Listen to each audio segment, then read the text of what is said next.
বউ, হ্যাঁ মা। বউ একটু ঘর দুয়ারটা অনেক নোংরা হয়েছে, একটু পরিষ্কার করো তো, একটু ঝাড়ু টাড়ু দাও ভালো করে। আচ্ছা আম্মা, ঝাড়ু দিতেছি। এই যে আসছি আম্মা, ঝাড়ু দিতেছি।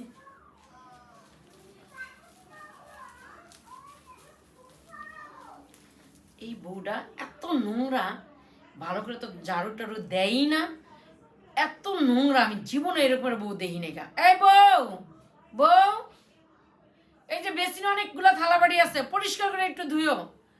প্লেটের নিচে জুড়া থাকবে, লাল হয়ে গেছে। আমার সংসারটার ও কি করলো ওর হাতে, যদি সংসারের বড় হাতে না দেই তাহলে বলবে শাশুড়ি খারাপ। এখন সংসারটা ওর হাতে দেওয়ানোর পর আমার দামি দামি জিনিস যেটা ধরে সেটা তো ভাঙে, যেটা ধরে সেটা কি করে, হলুদ তরকারি যত আছে, যত ধরনের জিনিস আছে, আমার সমস্ত জিনিস আমার নোংরা করে ছাড়া দিছে। বউ ভালো করে একটু ঝাড়ি দাও, আমার নোংরা বউ, আমার খাচ্চইরা বউ, আমি জীবন দেন আমার কামচুইরা বউ। এমন বউ দেখি না যে বউটা একটা কামচোর, কানে তো কমই শুনে।